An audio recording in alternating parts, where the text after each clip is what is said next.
ಮೇಲೆ 10 ರೂಪಾಯಿ ಎಕ್ಸ್ಟ್ರಾ ಕೇಳಿದ್ರೆ ಯಾಕೆ ಏನು ಎತ್ತ ಅಂತ ಕ್ವಶನ್ ಬರುತ್ತೆ. ಇದಕ್ಕೆಲ್ಲ ಯಾರು ರೆಸ್ಪಾನ್ಸಿಬಿಲಿಟಿ? ಕಸ್ಟಮರ್ಗೆ 10 ರೂಪಾಯಿ ಎಕ್ಸ್ಟ್ರಾ ಕೇಳಿದ್ರೆ ಯಾಕೆ ಕೊಡ್ಬೇಕು ನಿಮಗೆ ಅಂತ ಕೇಳ್ತಾರೆ. ಬೆಳಗ್ಗೆ 4 ಗಂಟೆ ಬಂದು ನಿಂತಾರೆ ಅಲ್ಲಿ. ಇವತ್ತು 9 ರೂಪಾಯಿ ಹಾಕ್ಸಿ 4 ಲೀಟರ್ ಹಾಕ್ಸಿದ್ರೆ ಸುತ್ತಾಡೋದಕ್ಕೆ ಖಾಲಿ ಸುತ್ತಬೇಕಾಗತ್ತೆ. ಇದಕ್ಕೆಲ್ಲ ಯಾರು ಹೊಣೆ ಹಾಕ್ತಾರೆ?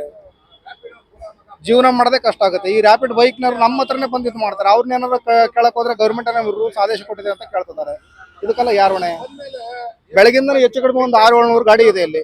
ಬೆಳಗ್ಗೆ 6 ಗಂಟೆ ಬಂದ್ರೆ ಯಾರು ಟೀ ಕುಡಿದಲ್ಲ, ತಿಂಡಿ ತಿಂದಲ್ಲ.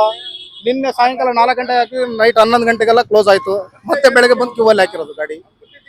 ಇವಾಗಲಾದ್ರೆ ಏನ್ ಹೇಳ್ತಾರೆ, 11 ಗಂಟೆಯಿಂದ 3 ಗಂಟೆ ಮಾತ್ರ, 11ರಿಂದ 3 ಗಂಟೆ ಮಾತ್ರ ಆಗ್ತವೆ ಅಂತಾರೆ. ಅಮ್ಮಮ್ಮ ಅಂದ್ರೆ ಇನ್ನೊಂದು 100 ಗಾಡಿ ಹಾಕ್ತಾರೆ. 3 ಗಂಟೆ ಆಯ್ತು, ಮತ್ತೆ ಅದರಿಂದ ಇದ್ದರೆ ಮತ್ತೆ ನಾಳೆ ಬೆಳಗ್ಗೆ 11 ಗಂಟೆ ಬರ್ಬೇಕು ಅಂತ ಹೇಳ್ತಿದ್ದಾರೆ. ಇದಕ್ಕೆಲ್ಲ ಯಾರು ರೆಸ್ಪಾನ್ಸಿಬಿಲಿಟಿ? ಮತ್ತೆ ಅವರೆಲ್ಲ ಜೀವನ ಮಾಡೋದು ಹೆಂಗೆ? ಹಾ, ಅದಕ್ಕೆ ಏನ್ ಮಾಡಕ್ಕಾಗ ಸರ್? ನಾವು ಪಡ್ಕೊಂಬಂದ್ರದ ಈಟ್ ಅನ್ಬೇಕು. ಇದ್ರಲ್ಲಿ ಏನಾದ್ರೂ ಒಂದು ಜೀವನ ಮಾಡ್ಲೇಬೇಕಲ್ಲ.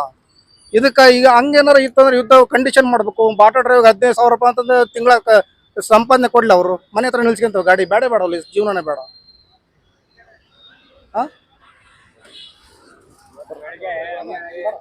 ಬಾಗ್ರು